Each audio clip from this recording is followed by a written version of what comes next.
Welcome to Anxiety News with your host, Christopher Chaos. Today, from Psychology Today, anxiety, drama, and ADHD.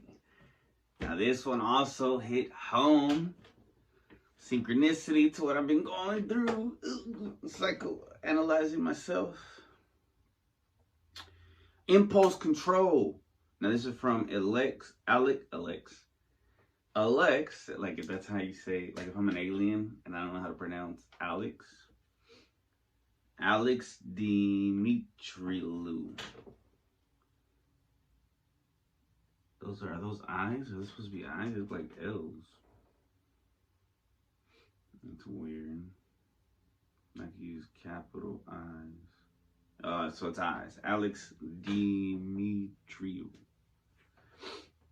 He's an MD. Has an MD, I guess. I don't know. Alright. So impulse control and curbing negative emotions are superpowers to be practiced. Key points. ADHD brains have less impulse control, so they can be quite intense. Negative things get more attention than positive ones, which is why we ruminate and obsess. Less impulse control makes you binge on anything, especially negative feelings. Bro, this is like attacking my heart, my brain. Bite your tongue, the article says. Impulse control is one of the greatest superhuman powers. It lets you resist the urge to say that thing you should not say. It helps you stop eating those delicious potato chips. It tells you it's time to get out of bed and get moving to be at work on time. When all you want to do is snooze forever. Excuse me. I wonder if the mic picked that up. Impulse control stops you from binging or going too far with something. Besides physically binging on potato chips or social media, people with diminished impulse control have a reduced ability to put the brakes on mentally. This means thoughts go too far and feelings, good and bad, can get quite intense. ADHD brains love adventure and drama. I should begin by saying that we all have some level of distractibility. Binginess and random thoughts happen to us all. So when I say ADHD brain, I use the term loosely, recognizing we all exist on the spectrum and we all have some of this, to a greater or lesser degree. Dopamine is the key neurotransmitter here. Dopamine is the promised molecule of desire. It makes you want stuff rather than accept and be happy with what you got, because dopamine is hungry. It likes new things, and it also hates boredom and monotony, which is the equivalent of a dopamine starvation. Some brains are more hungry for dopamine and will seek it out when levels run low. In my work, he says, I have seen patients who literally wake up and start looking for problems or things to worry about, otherwise known as problem scanning. Bro, I be problem scanning like a mug. Others will say things to get a rise out of people. Still, others will wait till the last minute to start working because it's too tedious and boring until the deadline is tomorrow and it's almost midnight. A notable trait of the dopamine-hungry brain is a need for novelty and stimulation of any sort. A roller coaster, passionate romance, or a scary deadline that compels you to action. The variety of your playlists or interest in music may reflect this too. Variety and intensity abound. Yo, this dude is just, I'm convinced I have ADHD. An anxious brain can't stop itself. While the dopamine brain can binge on novelty as well as drama, the anxious brain is more stuck binging on negative things. Anxious people look for problems and overthink things, and also have trouble stopping themselves. Similar to the dopamine brain, the anxious brain cannot stop feeding on negative ideas and emotions. Anxious people often have awareness of this, but it also realize they simply cannot stop themselves. Indeed, this too is an impulse control issue where it is hard to turn off the negative thinking. Anxiety and ADHD share the common link of diminished impulse control. ADHD brains have trouble putting the brakes on all emotions, while anxious brains can't put the brakes on negative ones. Whoa. I got both? Maybe? I don't know. Negative thoughts are like junk food. Unfortunately, negative thoughts are more powerful or sticky than positive thoughts. Why? Because humans are loss averse. This means that finding $1 evokes less feeling than losing $1. So things that are negative will get more attention than things that are positive.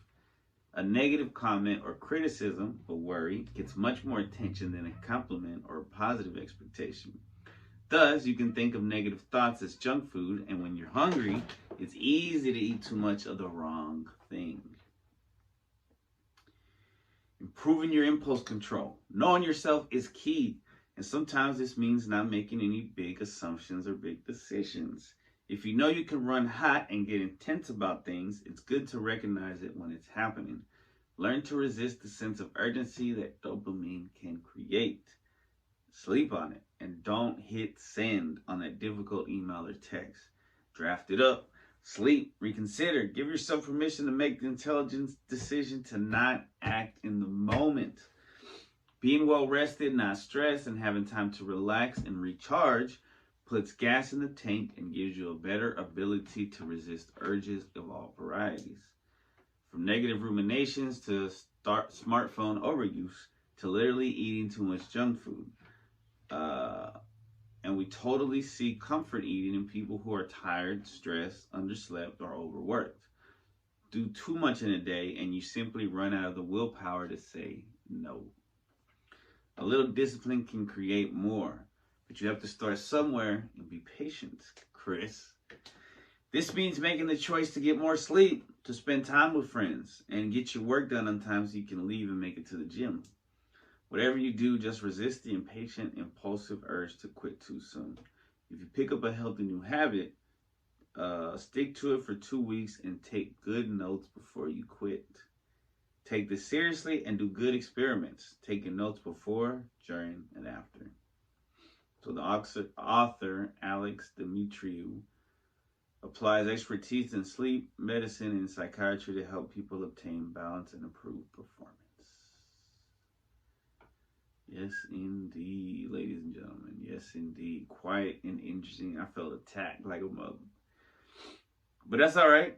It's okay. We're going to make it anyway. Doing this podcast is so therapeutic for me. Like, thank God for this ability. Like, it's 555 right now. Thank God for this ability and this. Yeah, it's an ability to be able to do this. And just to have 10 subscribers, 20, 30, then 50, then 100, then 150, then 200, then 250. All these milestones are incredible for me because it's like you go from nothing to something. To 300, now I'm at 373, an angel number. And it's pretty dope. Now I'm trying to work on the odd pod. I got the odd pod to 69. We got the odd pod to 69, not just me, but me and the odd squad. Put an intro on that, and then hopefully the mic does a little bit of the work. And yeah, it's been blessed. And like the article said, man, I be looking at the negative way more than the positive. Like, I got a CD coming out in a month. Not actually a compact disc. I mean, I could get it if I wanted it, but it's not necessary. Digital release for streaming and purchasing, download. But yeah, man, it's not everything's gonna be perfect, and it's tough, and it's also my reaction to things, but heavy topics this episode. All right, we're gonna get something to lighter when we come back.